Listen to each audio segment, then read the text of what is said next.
Welcome to the next episode of The Category Mistake. I'm your host, Richard Mariello, and today we're going to be talking about something that I've been experiencing in my life for 27 years now.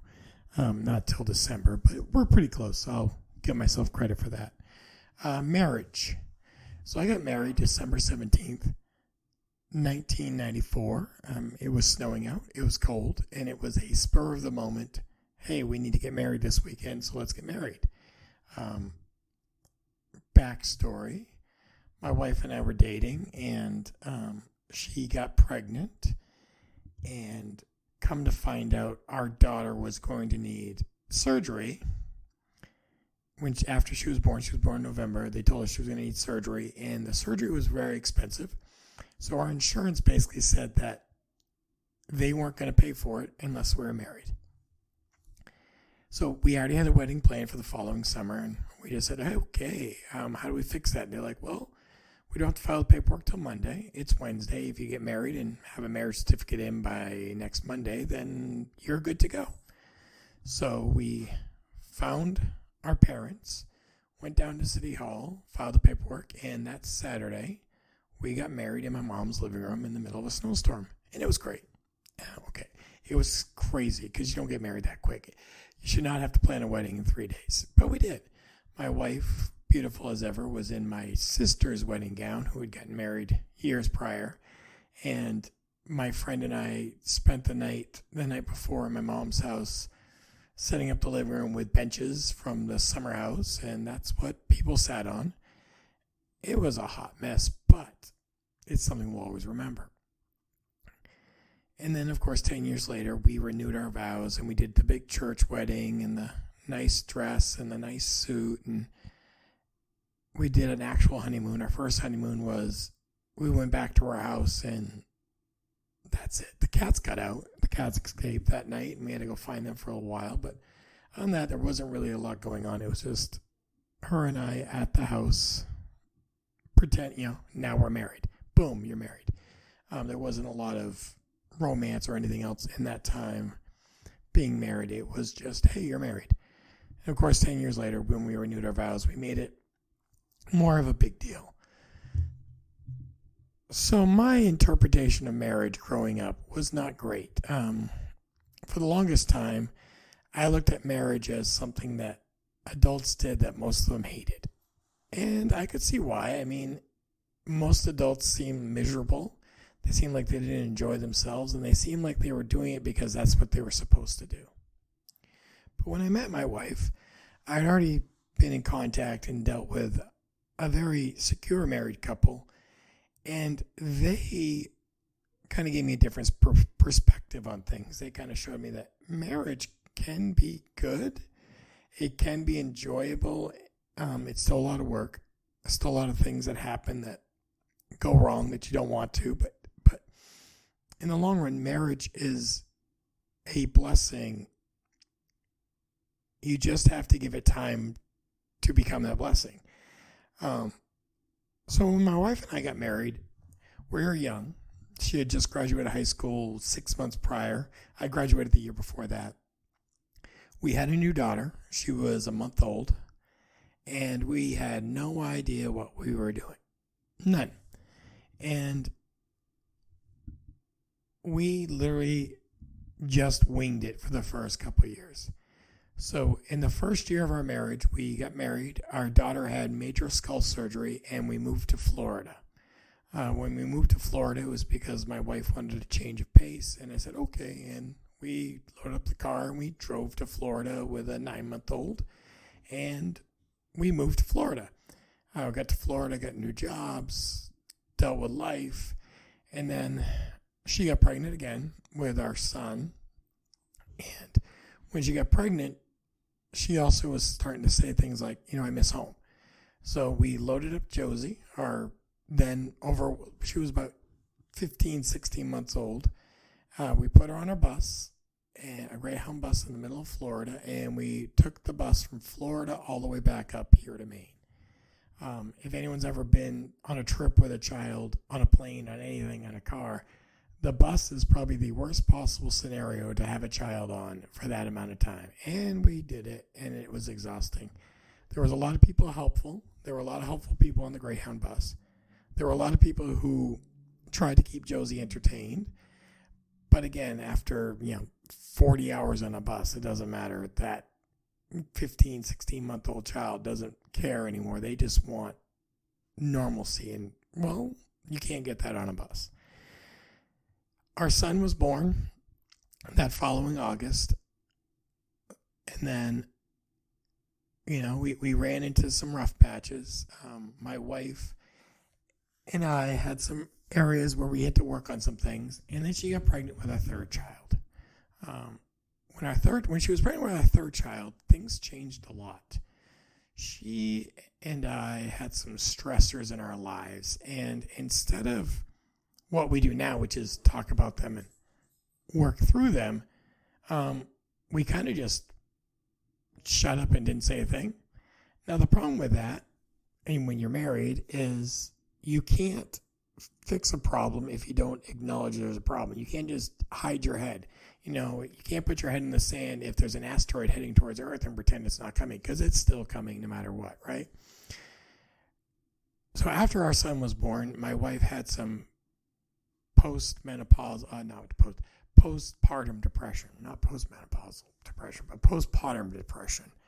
And for a while, actually, it looked like my wife was going to divorce me because she had some things going on in her life, and the way I was handling things wasn't exactly appropriate either. I was not being helpful. I was more like just saying, oh, it's not a problem. We'll deal with it later.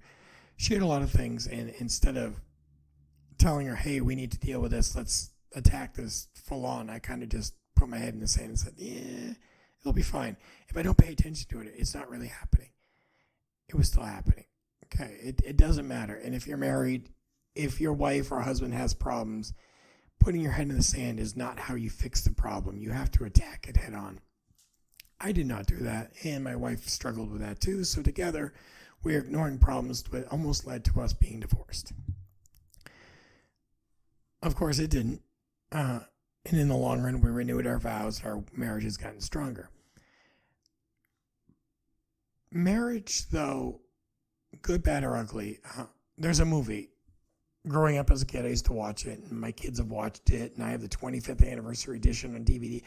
And a lot of people know it. It's Princess Bride.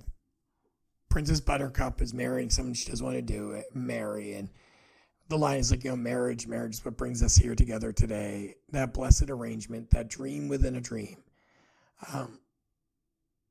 The wedding day is a dream. The day that the bride walks down the aisle and the groom is looking all stupid and happy, and the bride is crying and the bride's family's crying, and all that is great. Okay, that's what everyone goes for. That 1 hour of your life leads to the next 30, 40, 50 years.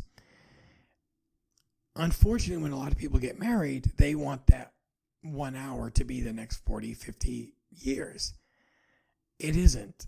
Marriage is work. Marriage is taking time every day to remember that you love the person that's next to you forever. I wake up every day and I have to say, okay, I love my wife. Why? I want to be with my wife. Why? Why is that love so important to me? And it's not that my wife doesn't do enough that I don't love her. That's not it. It's because, if I start taking that for granted, I'll lose it. If I just expect, I'll love her tomorrow, I don't have to say why, I don't have to explain, I don't have to think about it. That's not putting in any work. And that's the struggle a lot of people have with marriage is we're newlyweds, so we're learning about each other still. Okay, great. When you're 10 years in, you should still be learning about each other. When you're 20 years in, you should still be learning about each other. My wife and I are at almost 27 years, and we're still learning things about each other because we're taking the time to ask each other the questions. I struggle with things in our marriage, and the things I struggle with are trusting her with the stressors in my life. If money's stressing me out, or work is stressing me out, or the world is stressing me out, I don't like to tell her because I don't want to stress her out and upset her, and I'd rather just hold the stress in myself. But that's what she's here for. She's here to help me with that stress, and I struggle with that, and I know a lot of people who do, men and women. The other thing I always hear in marriage is, well, it's 50-50. You give 50. No, it's not 50-50. It's 100-100, okay? And that's what other people struggle with. They're like, well, I'm giving him all he needs. I'm giving her all she needs.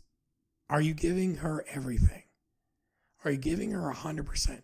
Well, I got to keep some stuff for myself. Why? Why do you need to? What is so important, what is so vital in your life that the woman or the man that you said you're going to spend every moment till the day you die with, what is so important you are not going to tell them? What? Tell me. Because I don't get it. Now, most of the time, the stuff I struggle with telling my wife are not things that are life and death. It's more like, hey, I got paid this much and the budget's this much and we're short by $12. Instead, I just got to make it work. And that's something I'm working on because, let's be honest, that's not good either. It used to be what I was talking about earlier is I would keep lots of things and keep it hidden and just deal with it on my own. But now it's getting less and less because I'm working on it. But I know people who have been married longer than us who, they don't talk about things like that. They have separate bank accounts, and his job is this to pay with this with his bank account, and I pay this with my bank account. And as long as all the bills get paid, we don't talk about it. Why? Why don't you just talk about it and try to come to understandings? Because you know what? Maybe the husband doesn't want to pay the mortgage. Maybe he's like, hey, let's pay the mortgage together. Or, hey, you make more than I do. How about you pay the mortgage and I pay these bills? Or, hey, why is all of this big stuff on me and you get all the fun little stuff? This isn't fair. Because having all the big bills on one person's shoulders is exhausting. And it's not needed if you're married. It's not needed if you're in a committed relationship that you want to be with forever. If I die tomorrow, my wife, it will take a little time, but she has passwords to every online account. Now, will she be able to get to all of them because of technology? Maybe, maybe not. But she has all access to it, so she can go on and go, okay, I got to do this, I got to do this, I got to do this. And she might not understand all of it, but she'll understand enough to where the house will be fine, the cars will be fine, the kids will be fine, everything will be fine. And that's something easy to do, right? I mean, communicate those needs. I also know people who are married who talk with the opposite sex outside their marriage, and they flirt. It's no big deal because I'm not doing anything. It's not a big deal, whatever. It is. I hate to say it, but it is. It's a big deal to me, at least, because if I think I'm flirting with another woman, then that means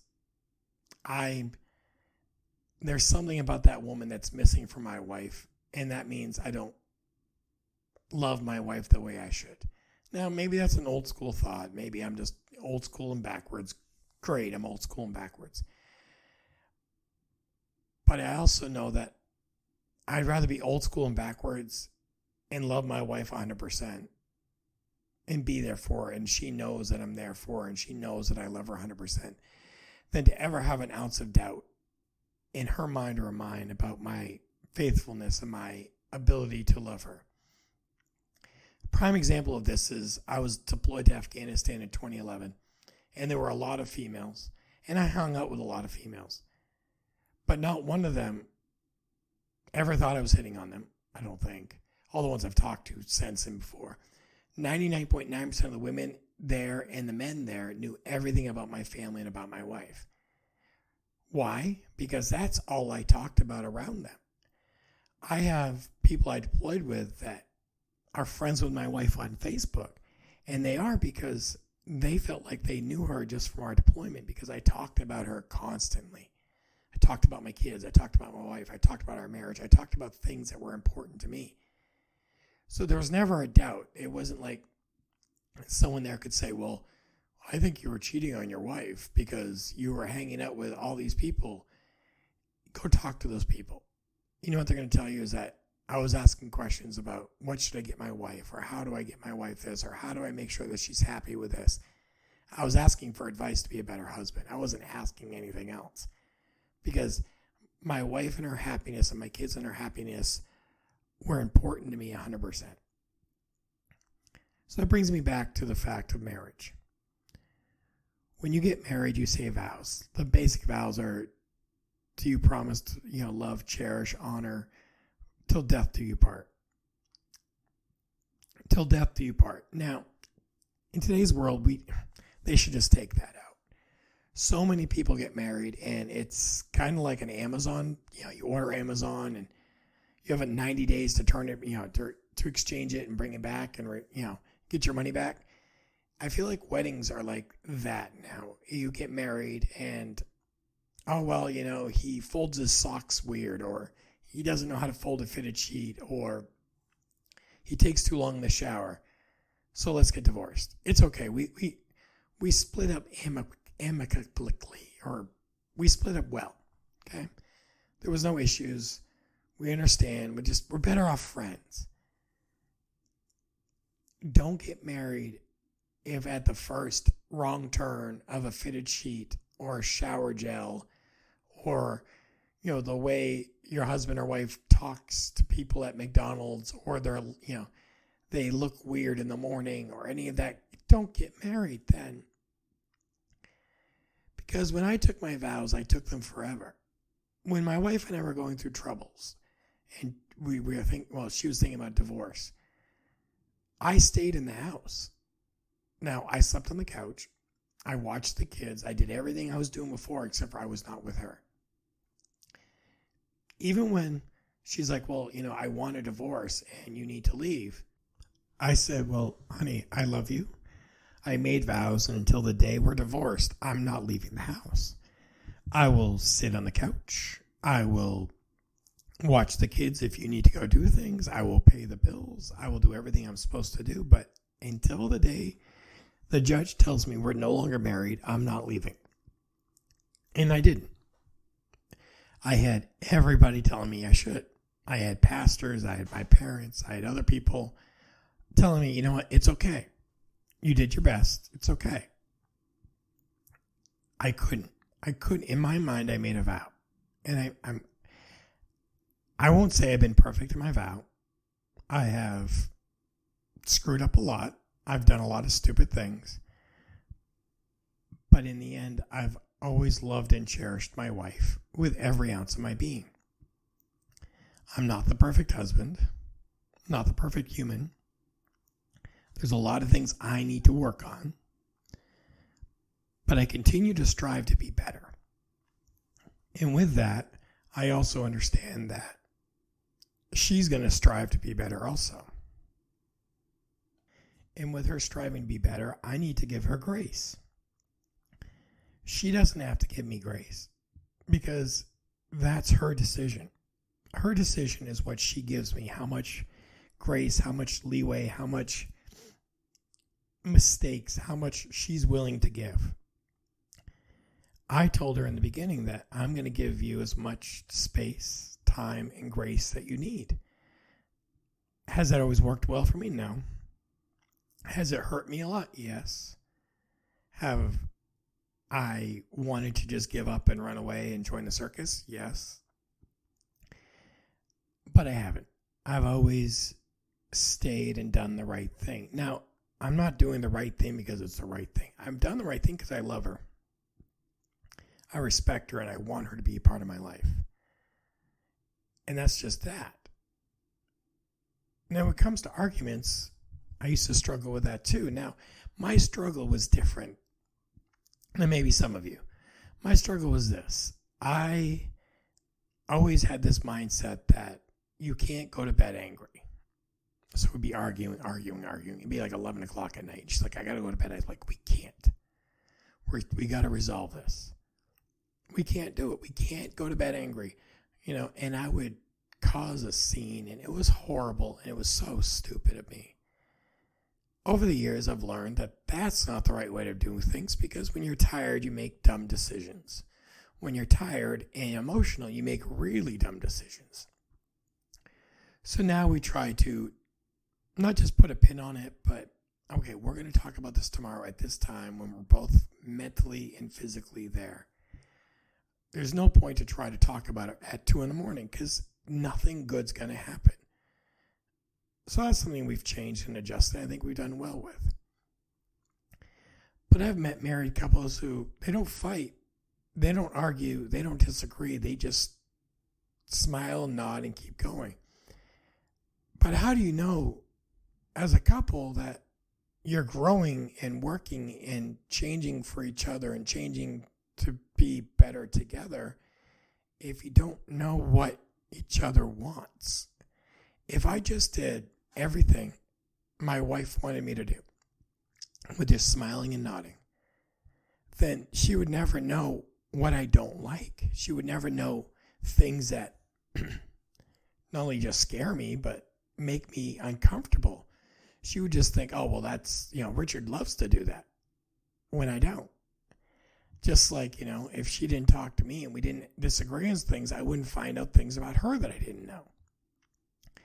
The only way to know these things is to loudly talk about it sometimes. Sometimes you need to just let it out. You need to figure out what's ticking you off, get it out in the open. Now, once it's out in the open and you've had your, volcanic eruption, that's when you can calm down and you can figure out exactly what's making you upset, why it makes you upset. Your spouse might be like, I've never known that. You'd be like, well, I've given you hints for the last 10. Okay, I'm an idiot. I didn't pick up on those hints. I'm sorry. How can I make this better now? And usually what I've discovered over the last 20 plus years is I think I'm telling my wife these things. She thinks she's telling me things. We never actually told each other. We gave each other hints, clues, ideas, but we never actually said the words to each other. And that's when the power really comes in, because you can hint, you can, explain things in a way that won't hurt their feelings. You can drop subtle body language ideas. But if you don't say things, your spouse won't know. You've got to be transparent with your communication. And that's, I think, the last thing we really need to address is communication. Communicating with your spouse is the hardest thing you will ever do in your life. And you're thinking to yourself, that's crazy. What do you mean? It's not hard. To me, it's hard. Every time I talk to my wife, and it's getting better, so if you know who I am and you've spent time with me and my wife, don't think, oh my God, Richard's really struggling. Is telling her everything honestly and open, because I'm worried about disappointing her. Now, there are husbands out there who don't care if they disappoint their wife. There are wives out there who don't care if they disappoint their husband. And that's okay. That's you. Me, I am so worried about disappointing my wife every day, every minute of every day, that everything I do, say, everything that comes out of my mouth, I prejudge it on how I think my wife will react to it. Now, it used to be that I would sit on it and I would stew on it so long, I would give myself stomach aches and headaches, and I would cause myself to go bonkers. Now, of course, it's not as bad because I've given myself a little more grace, but everything from, hey, I got paid this much this week and she's expecting $3 more than pay myself, she's going to think we're going to go broke. And that's how I used to think. I'd be like, it's $3 under, I'm sorry, I don't know what happened. And I would apologize for something that didn't need an apology. I would think, how am I going to cover that $3 and make sure that she knows that we're okay, when none of it needed to happen? And that's, I think, the big struggle that communication is for me and for people like me, is the fear of disappointment. it's not the fear of the known, it's the fear of the unknown. It's the, how is she going to react, or how is he going to react to this? And maybe none of you have this problem. Maybe it's just a me problem. And that's okay if it's just a me problem. But going to your spouse and going, hey, I know I was supposed to do A, B, C. This came up, or I didn't feel great, or I forgot. And being okay with just saying it, not making up an excuse, just being bluntly honest. Hey, honey, I know I was supposed to hang up 3 more shutters today. I only got 2 up. I was tired and I couldn't do it. That's, the truth. The truth isn't pretty. The truth isn't glamorous, but it's the truth. Hey, honey, I know I was supposed to get dog food in this much and I had this much money, but the dog food prices went up and I could only get this. And being okay with it, not going, okay, well, I can overcharge the card. I'll deal with the late fee later, and she doesn't need to know. No, just say, hey, I'm supposed to get dog food. This is what I was supposed to get. The prices went up. This is what I could get. And being okay with it. And that's a struggle I have, and I'm working on it every day. Because you see, marriage isn't something you finish. Marriage is something that, if you're doing it right, takes your life to do. On the last day of your life, if you have the ability, mentally and physically, you should wake up thinking, I love my spouse. And when you die, one of the last things you should think of is, I love my spouse. And did I do enough today? Or do I, something. Your spouse should be the first and last thing on your mind, along with, for me, it's thank you, God, for letting me wake up this morning, and thank you, God, for letting me survive the day, and thank you that my wife loves me, and that I love her. To me, that's how I deal with it. It's the first and last thing on my mind. Now, times like the Super Bowl or the World Series, will I go to bed really late and will I say, thank you, the Red Sox won, or thank you, the Patriots won, or thank you, the Celtics won? And then my wife, maybe, probably. I probably have. I probably will again, hopefully sooner than later.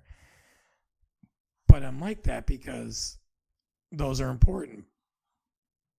But probably 362 days a year, it's my wife and God, and that's it. Thank you for both. That's all I really want to say to God every day is thank you for both. Thank you for caring enough to give me this woman in my life. And thank you for being in my life. As a married man, I will make a lot of mistakes. As a married man with a mindset like mine, I will make even more mistakes than men with mindsets that are different than mine. As a married man, I have to remind myself that I cannot fix every problem my wife has. I cannot fix every problem my children have. I cannot fix every problem I have. Sometimes problems can't be fixed. Sometimes problems and challenges are just problems and challenges that exist with or without me there. I'm not going to fix global warming. I'm not going to fix the war and terror. I'm not going to fix the economy. I can fix my wife's laptop. I can fix her phone if there's an issue. I can help, streaming channels on the television. I can help with a printer. I can help if there's an issue with her car, things like that. But I am not changing the world around us. I'm changing the world in our little bubble. I'm changing the world when there's a problem there. But if she comes to me with a problem that I can't change and I can't fix, I've got to be okay with not being able to fix it. So as a husband, as a wife, you don't have to fix your spouse's problems. Now, sometimes they'll be like, hey, I really need your help with this. Then help them. But sometimes they just want to just vent, say the world sucks, and then you move on. Sometimes they just want to complain. And you've got to be okay with that. You've got to be okay with the world not being okay. and your spouse not being happy about it, you not being happy about it. By the end, you can be happy together. Because I'm happy. I'm very happy. I am blessed with a beautiful wife. I'm blessed with beautiful children. I have people that are very close to me that, sometimes I forget are very close to me, that care about me. I have parents that love me very differently, but they do love me. And I have family who, in their own way, loves me the best they can. And I've got to be okay with that too. So tonight, whenever you listen to this, if you have a husband, if you have a wife, just remind them that you love them. Remind them that you're an idiot. Remind them that you care. Remind them that, you're going to make mistakes, but thank them for always being there to support you when you do something really stupid. If you don't have a spouse yet, or you had one and you don't have one anymore, there's people in your life that love you. There's people in your life that support you. There are people in your life that show up when you need them, and sometimes even when you don't. There are people who show up when you don't call them because they just know you need them. Thank those people. Be the kind word to that person that day. Go up to somebody and say, you know what? I appreciate you. I appreciate you because even when I don't know that I need you, you show up because I need you. And thank you. This is Richard Mariello, Category Mistake. Thank you all for listening. Thank you all for caring. And thank you all for just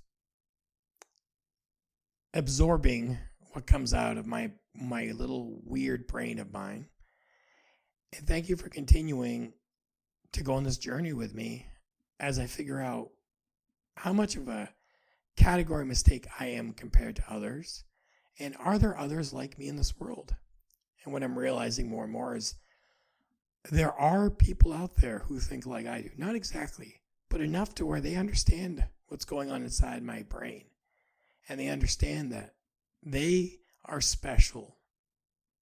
Just a different kind of special. Have a great week.